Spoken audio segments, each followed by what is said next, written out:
Muy buenas tardes, bienvenidos al tiempo de entrevista aquí en Canarias al Día en Mírame Televisión. Hablamos muchas veces del problema cada vez más acuciante que tenemos todos los canarios y canarias para acceder a una vivienda digna. Los precios de los alquileres están disparatados, sobre todo en aquellas zonas, en zonas turísticas y en zonas no turísticas donde también, cuidado, está aumentando el alquiler vacacional, pero también nos encontramos con un problema con las hipotecas que siguen disparadas y cada vez es más difícil incluso poder comprar una vivienda. Bueno, la verdad es que de todo esto sabe muchísimo un colectivo que es la Acampada Reivindicativa Lolo Dorta, que lleva años luchando por defender el acceso a una vivienda digna, asesorando y acompañando a muchas personas vulnerables que no consiguen que se cumpla un derecho recogido en la Constitución como es el del acceso a la vivienda.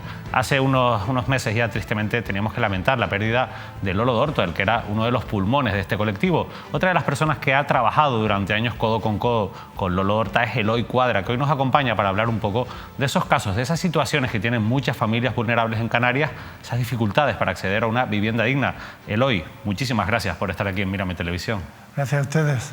La verdad es que después de la pérdida de Lolo Dorta fue un golpe duro, pero bueno, he visto que la Acampada Reivindicativa Lolo Dorta, en honor lógicamente al compañero, pues sigue adelante con ese trabajo. No queda otra, entiendo.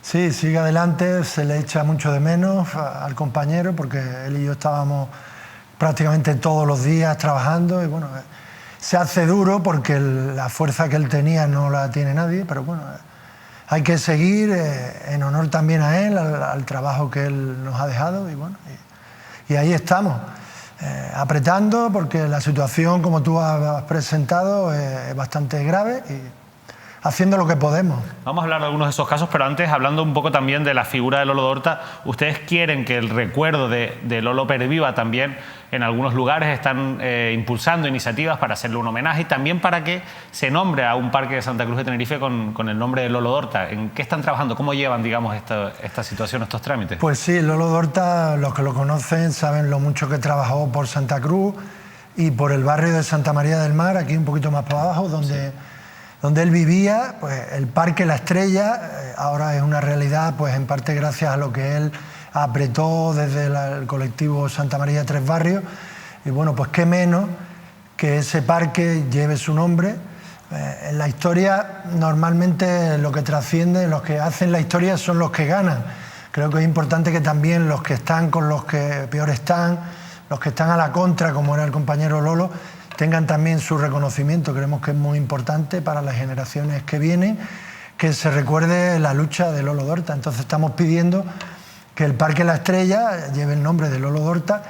Para eso iniciamos una campaña hace ya cosa de un mes y algo.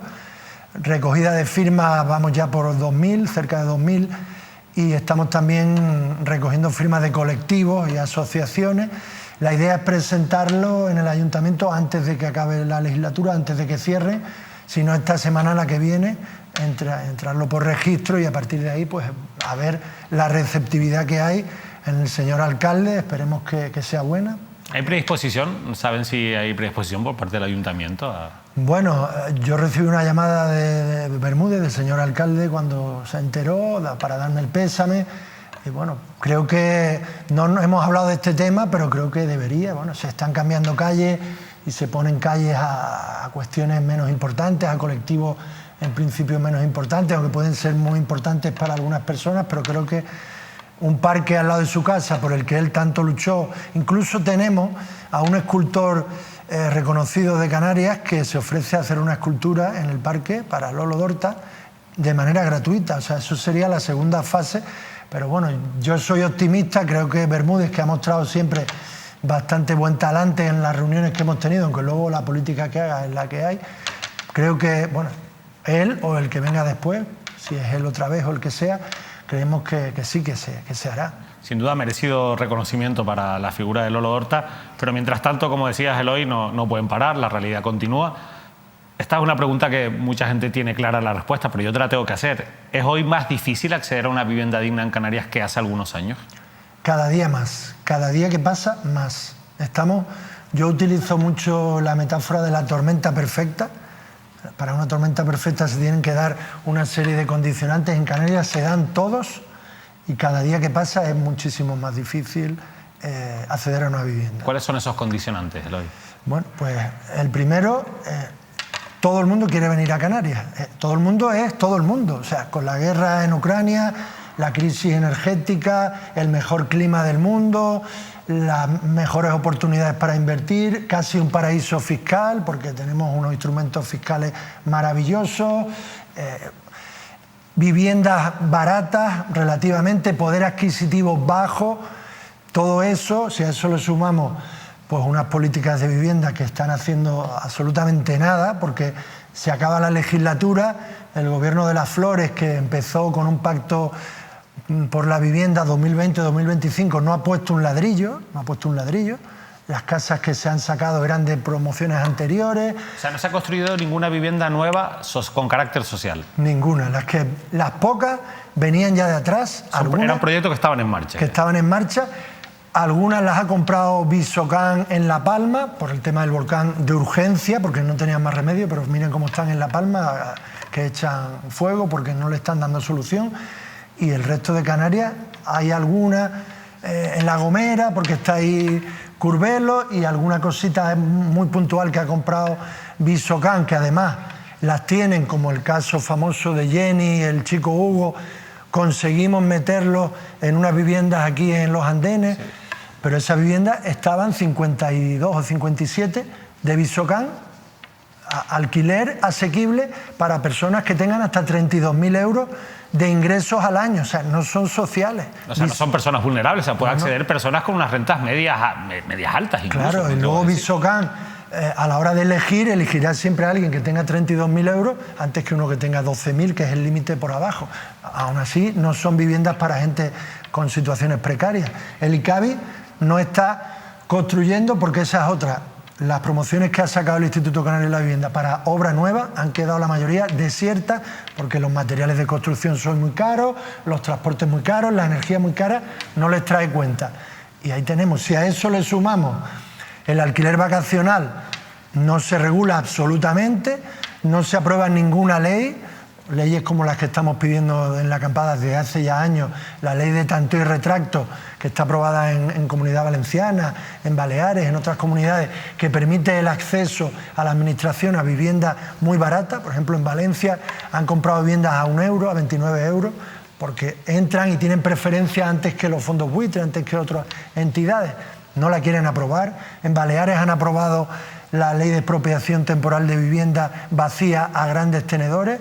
No pasa nada. ¿Y por qué aquí no? Moratoria turística no hay en Canarias, en Baleares sí. Si no hay moratoria, va a seguir habiendo demanda de plazas hoteleras, va a seguir viniendo gente, va a seguir más superpoblación. Ecotasa tampoco. La ecotasa en otras comunidades, en Baleares también está.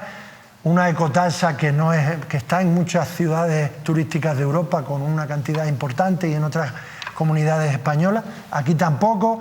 Luego el ICABI y Visocan, es que claro, cuando hablamos de la tormenta perfecta, es que son tantas cosas. Estoy viendo que sí, que realmente hay bastantes cosas que están confluyendo en un momento como este, y que al final vamos al inicio de la pregunta, así que cada vez sea más difícil acceder a una vivienda digna. Efectivamente. Por ejemplo, el ICABI y Visocan, otro problema que tienen, no saben las viviendas que tienen vacías, ocupadas, no saben si se murió la persona que vivía. En la zona del distrito suroeste es una barbaridad las que hay ocupadas, no lo saben.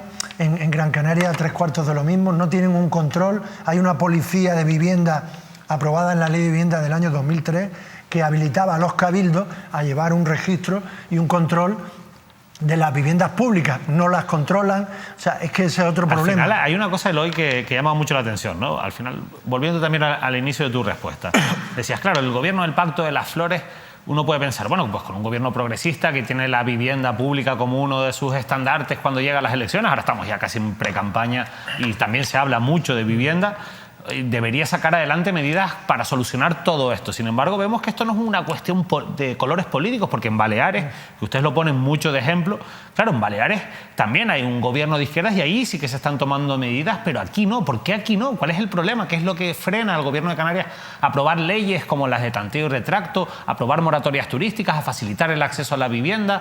¿Por qué allí sí y aquí no, Eloy? Pues porque aquí no hay nadie que presione de verdad.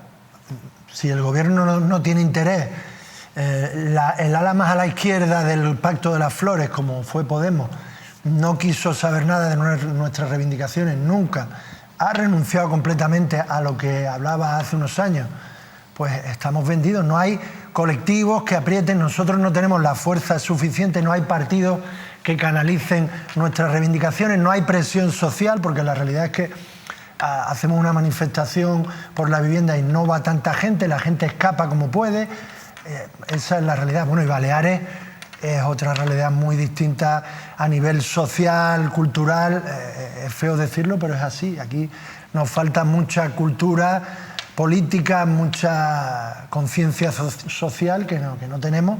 Bueno, por poner un ejemplo, en la reunión que tuvimos con el presidente Ángel Víctor Torres hace 1 año y medio, cuando estábamos en la acampada, para hablar de la vivienda, el señor presidente, cuando se sienta con nosotros, lo primero que nos pregunta es ¿qué es Coral Home? Y Coral Home es el fondo buitre que más viviendas tiene en Canarias, tiene más que Visocán y tiene unas pocas menos que el Instituto Canario de la Vivienda.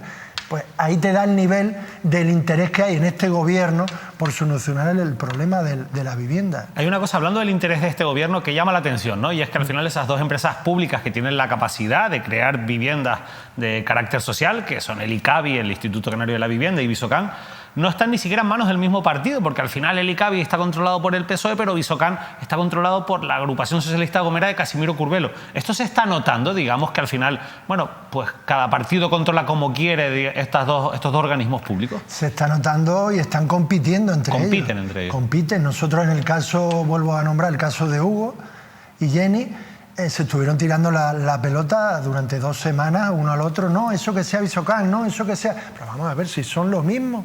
Misma consejería, compiten porque, bueno, y ahora más todavía, están las elecciones. Hay que tener en cuenta que en la anterior legislatura, al final, un informe de la Audiencia de Cuentas evaluó a Visocán y concluyó, la propia Audiencia de Cuentas de Canarias, concluyó que Visocán debía desaparecer o fundirse con el ICABI, porque una deuda tremenda, no hacían nada, pues ahí están compitiendo, cada uno por salvar su echadero de alguna manera. Ustedes dicen que Visocán es una inmobiliaria o funciona como una inmobiliaria. No debería ser así, entiendo.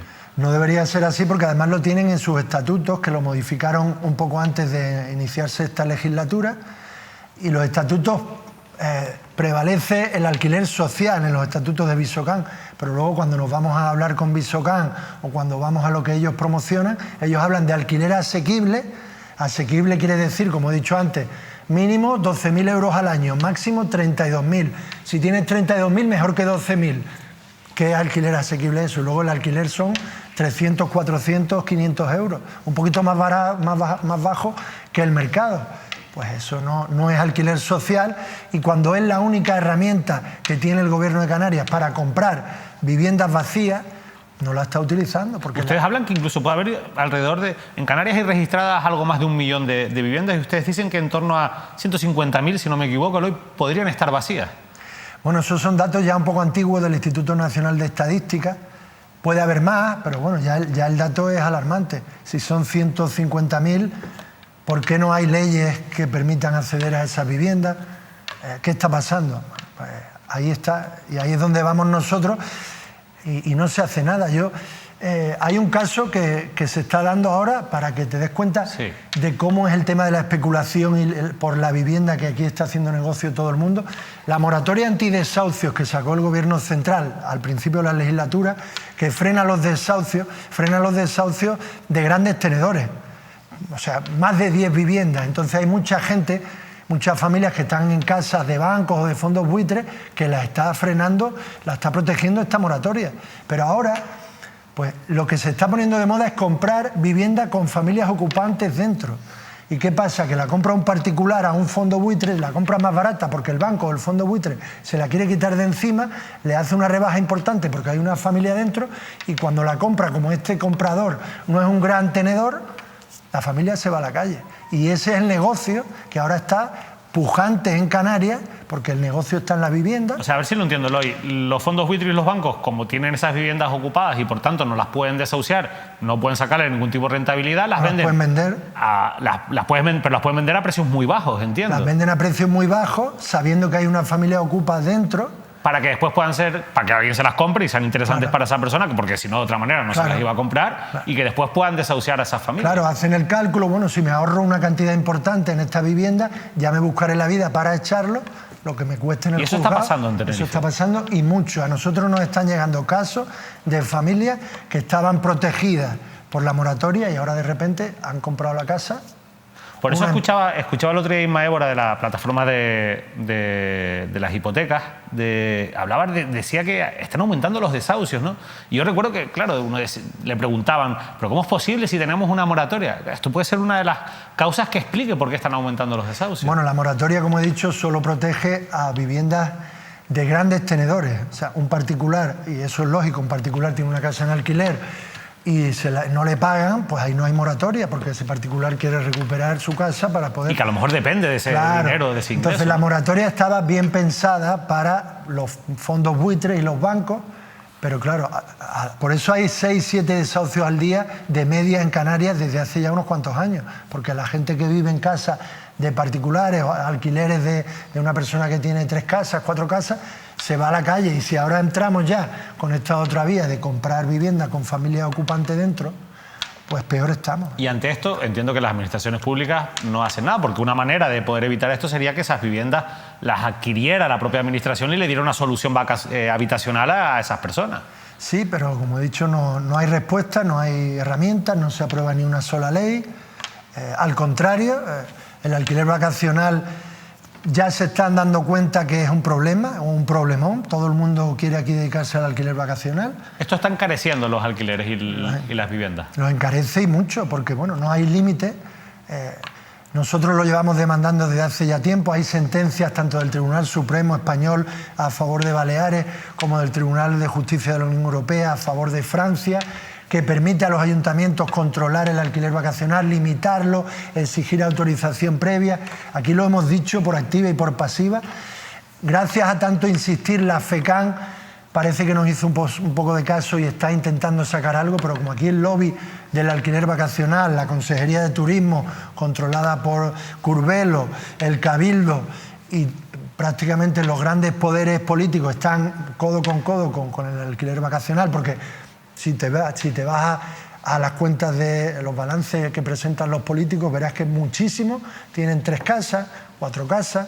Entonces, es que todo el mundo tiene negocios en la vivienda, entonces nadie quiere controlar eso, frenar eso, registrar eso, pero bueno. Estaba viendo también datos de la compra de viviendas y llama la atención que en compraventa de viviendas Canarias junto con Baleares también tiene sentido, pero los datos son importantes. El 30% de las viviendas que se compran en Canarias las compran extranjeros. Claro, normalmente cuando la compra un extranjero es para residir solamente durante un tiempo en esa vivienda y el resto no, entiendo que para sacarle productividad las alquilan. Eso se está notando también. Bueno, yo he visto datos que hablan del 50, incluso más en el año 2022 en algunas islas.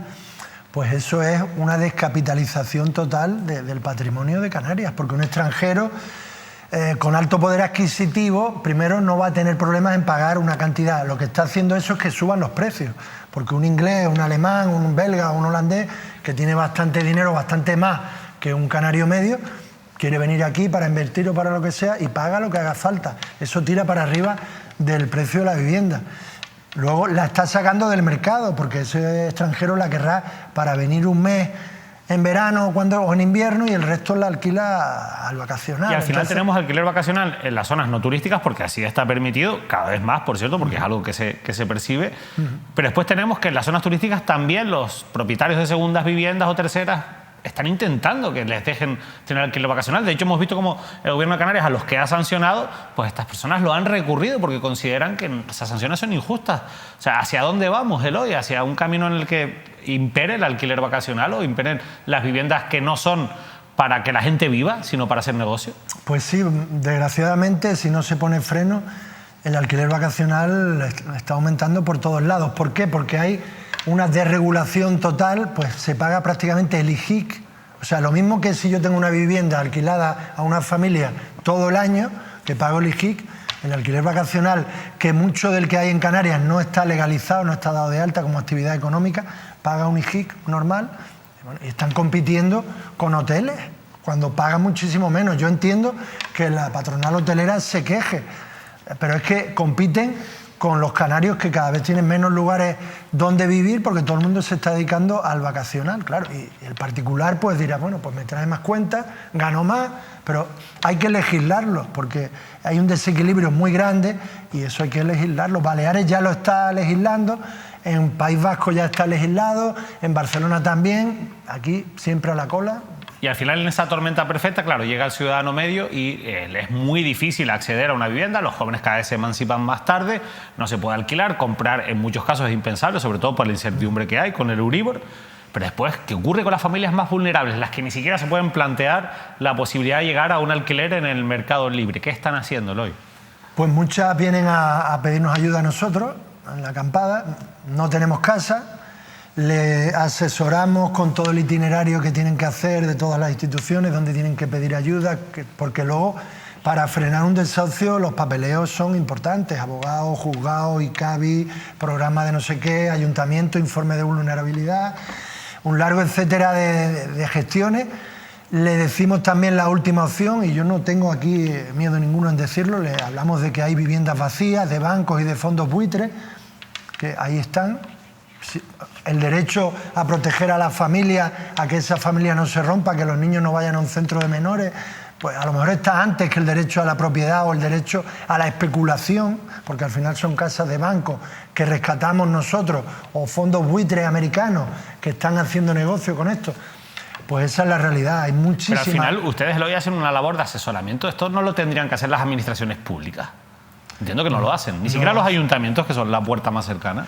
Pues no lo hacen en algunos sitios, como aquí en Santa Cruz o La Laguna, que estamos nosotros muy encima, que tenemos línea directa con el concejal Rubén Ascanio, con la concejala de Santa Cruz, automáticamente vamos canalizando, hablamos, pum, pum, y hay un poco más de coordinación, pero luego vete a los sures, estamos ahí en Arona con un problema. En Arona es imposible acceder al ayuntamiento, por lo que nos imposible, cuentan. Y eso que tenemos ahí concejales o concejalas, alguna que otra que colabora con nosotros, pero no hay manera, están blindados, no se enteran, la realidad es que no se enteran. En el Ayuntamiento de Arona hemos llevado varios casos de estos que te he comentado, no sabían que existe una moratoria antidesahucio, unos límites y unos requisitos. Pero en Arona hay muchísima pobreza en muchísimas localidades de Arona. Yo entiendo que eso se está notando en todo lo que estamos comentando, claro. Se está notando como que no pueden cubrir puestos de trabajo, están trabajando mayoritariamente personas del norte de África, de Sudamérica, pisos pateras. Si nos damos una vuelta por el Fraile, está lleno de pisos pateras donde viven 15, cama caliente, me voy a trabajar, vuelvo, incluso se están alquilando ya terrazas con tiendas de campaña y un baño allí.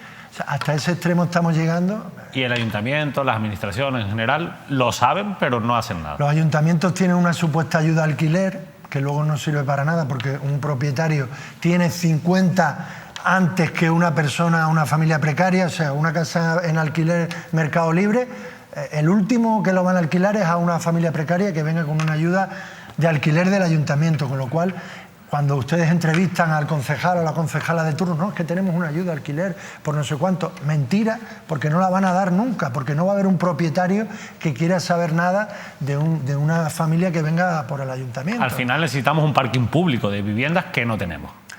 Parking público que no tenemos, que a lo mejor no es lo más recomendable cuando tenemos el impacto, la cantidad, el consumo de recursos, la densidad de población, y si tenemos 150.000... Bueno, pero no estamos hablando de construir, se puede tener un parking público comprando viviendas del sector privado, ¿no? Entiendo. Necesitamos que se aprueben leyes, que se controle este desequilibrio, que es así. Si se cambió la Constitución por cuestiones menos importantes o el capitalismo se olvida, de repente cuando interesa se rescata a los bancos y aquí no hay capitalismo ninguno, es intervención del Estado. O sea, porque ahora hay que rescatar a las familias y la forma de rescatarlo es frenando la especulación, poniendo vivienda, cogiendo vivienda, comprando vivienda a precio mucho más barato con estos instrumentos que hemos comentado, frenando el alquiler vacacional, que bueno, que todo el mundo tiene derecho a su alquiler vacacional, pero dado de alta, por ejemplo, en el País Vasco te exigen un seguro de responsabilidad civil de 35.000 euros que tienes que adelantar para tener alquiler vacacional, y solo pueden ser en plantas bajas, no en comunidades de una serie de requisitos. ¿Por qué no lo hacemos aquí? Es complicado, al fin y al cabo estamos dentro de la Unión Europea y hay unas medidas para fomentar el libre mercado, pero también hemos escuchado a muchos expertos que dicen que ya es hora, por ejemplo, de regular no solo, por supuesto, el alquiler vacacional, sino incluso de ir un poquito más allá y plantearse la posibilidad de que no podemos tener un país donde haya personas que haya esos grandes tenedores con muchísimas viviendas y gente que no tenga acceso a la vivienda. A lo mejor algo habrá que hacer ahí, aunque cueste encajarlo, digamos, en esa teoría de ese capitalismo neoliberal en el que vivimos. Pues sí, ese es el camino, pero es complicado cuando... hablando ya del gobierno central, las únicas dos leyes que nos han salido, una de las que nos han salido aprobadas del pacto que firmó Podemos, una de ellas es la de la vivienda. Y es una ley muy limitada, que no le mete mano, e incluso siendo una ley que solo regula el alquiler y un par de cositas, que nosotros no estamos muy de acuerdo con ella porque es muy light, pero ni siquiera esa ley tan light ha sido capaz de salir adelante con un gobierno supuestamente el más progresista de la historia. Y aquí en Canarias también hemos tenido el gobierno más progresista de la historia y tampoco hemos visto soluciones para la vivienda. Lo que viene parece que va a ser no tan progresista, a ver qué pasa. Pero en cualquier caso, ustedes, como dicen, a ustedes les da igual quién gobierne, lo que quieren es que haya soluciones y sobre todo voluntad por arreglar las cosas, y esta ha sido, podemos decirlo así, hoy una legislatura perdida. Pues sí, perdida, bastante perdida, no se ha hecho nada. Las personas sin hogar, que no quiero finalizar sin nombrarlo, había un proyecto Housing Fair que lo defendía Noemí Santana con una cantidad importante de millones para que las personas sin hogar no estén en un albergue, sino que estén en pisos donde puedan recuperar y salir adelante. Nada de nada por ningún lado. Entonces, vienen tiempos duros, pero bueno, por lo menos ya está el debate este. Solo hay que poner la radio en cualquier franja horaria y casi todos los programas hablan de la vivienda, de la problemática, muy perdidos en muchos casos, no se hablan casi ningún problema de lo que he podido hablar yo aquí, pero por lo menos está el debate. Alguna vez habrá alguien que quiera tirar para adelante y hacerlo bien. Y nosotros no nos vamos a cansar por lo menos de darles voz a la acampada reivindicativa Lolo Horta, pero también de seguir reivindicando desde nuestra labor como medio de comunicación que se respeten derechos como el acceso a la vivienda digna y que no haya injusticias como las que tantas veces hemos contado aquí. Antes hablabas del caso de Hugo, de Jennifer, podríamos hablar de Marta y de tantos otros casos que gracias al trabajo de la acampada reivindicativa se han solucionado en algunos casos, en otros todavía pues habrá que seguir luchándolo. Hoy nos hemos quedado sin tiempo, la verdad es que ojalá que todo esto sirva. Ahora estamos en campaña electoral, se hablará mucho de vivienda, pero ojalá que existen espacios donde podamos hablar libremente de todos esos problemas, donde se pueda visibilizar la situación de tantas familias vulnerables, haga que de verdad nuestros políticos tomen medidas eficaces. Insisto, ahora es una época de muchas promesas del hoy, pero hay que estar ahí para que en los próximos 4 años al menos cumplan algunas de esas promesas. Pues ahí estaremos. Mucha suerte. Muchas gracias, David. Eloy Cuadra, de la acampada reivindicativa Lolo Horta, y nos ha explicado todas esas medidas para homenajear que están impulsando a la figura del compañero desaparecido, activista ya fallecido hace unos meses, Lolo Horta, pero también de esa cruda realidad por la que atraviesan muchísimas familias vulnerables en Canarias para acceder a una vivienda digna. Cada vez es más difícil y eso también conlleva pues, la complicada situación de muchas personas sin hogar que existen en las islas y que se ven desamparadas sin una solución por parte de las administraciones públicas. Una legislatura perdida, nos decía Eloy Cuadra. Nosotros seguiremos hablando de este y otros asuntos sociales que a ustedes seguramente les interesan en nuestros espacios informativos. Ahora llega la información deportiva, mañana más análisis de la actualidad y hablaremos, por supuesto, de la vivienda aquí en Canarias al Día en directo a partir de las 9 de la noche. No se lo pierdan.